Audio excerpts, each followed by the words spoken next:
ኢትዮጵያ ዓለም ከደረሰበት የላቀ የቴክኖሎጂ አጠቃቀም ስርዓት ጋር እኩል ለመሄድ ዲጂታል ኢትዮጵያ 2025ን እቅድ ነድፋ ተግባራዊ ሲደረግ መቆየቱ ይታወቃል። በዚህ ሂደት የተገኙ ውጤቶች ይፋ ተደርገው ቀጣይ የዲጂታል ኢትዮጵያ 2030 ይፋ መደረጉም ይታወሳል። የቴክኖሎጂ ውጤታማነት ደግሞ በሴክተር መስሪያ ቤቶች የዲጂታል አሰራር ውጤታማነት ይገመገማሉ።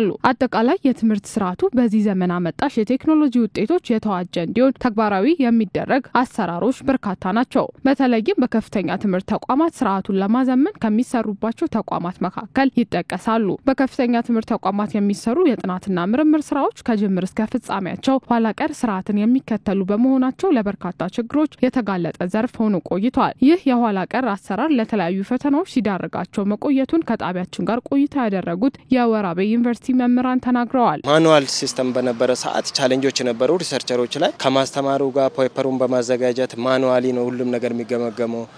ሪቨሮቹ ማኑዋሊ ነበር ሪቪው ሲያደርጉ የነበሩትና በጣም ብዙ ኮምፕሌክስ ነበር። አርፒዲ ላይ ስፔሻሊ አንድ ሰው ሪሰርች ያስገብቶ ጨረሰው ያልጨረሰ በዶክመንት ነበር ቼክ የሚደረገውና ሩቲን ሆኖ ታስኮች አሉ።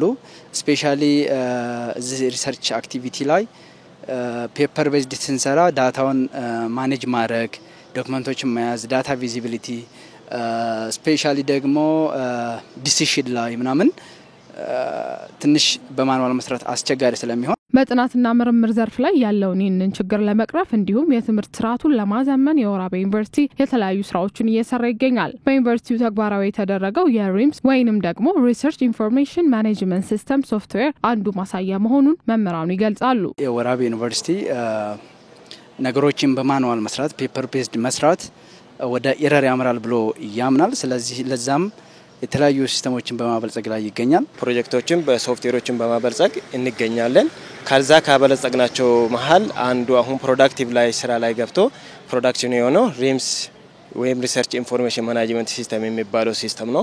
ይህ ሶፍትዌር ይሰሩ የነበሩ የጥናትና ምርምር ስራዎችን ከጅምር እስከ ፍጻሜው ከወረቀት ነፃ እንዲሆን ማድረግ ያስቻለ መሆኑ ይነሳል። በዩኒቨርሲቲው የበለጸገው ሲስተም የሚሰሩ የሪሰርች ስራዎች ከርዕስ መረጣ ጀምሮ ተማሪውን የመምህራኑ ጋር የማገናኘት የፋይናንስና የጊዜ ሰሌዳን ጨምሮ የትኛውንም በሂደቱ ላይ ያሉ አሰራሮችን በኦንላይን ለመቆጣጠር የሚያስችል መሆኑን የተገለጸው በዩኒቨርሲቲው በርቀት በማስተርስ ፕሮግራም ይማሩ ለነበሩና በግቢው የተለያዩ የጥናትና ምርምር ስራዎችን ይሰሩ ለነበሩ መምህራን ይገጥሟቸው የነበሩ ተግዳሮቶችን ማቃለሉን ሶፍትዌሩን ያበለጸጉት መምህራን ይናገራሉ። እስከዛሬ ሪሰርቸሮች ፕሮፖዛል ለማስገባት ከፈለጉ ፔፐር ጽፈው ማኑዋሊ ፔፐሩን ፕሪንት አድርገው ወስደው ኦፊስ አስገብተው ምናምን ነበርና አሁን ላይ የሪሰርች የፕሮፖዛል ጥሪ ይወጣል። ከወጣ በኋላ ሪሰርቸሮች ኤኒዌር ሆነው ሲስተሙ ላይ ሎጊን አድርገው ገብተው ፕሮፖዛላቸውን ሰሚት ያደርጋሉ ማለት ነው። ፕሮፖዛል የት ደረሰ፣ ስታተሱ ምን ላይ ያለው የሚለው ነገር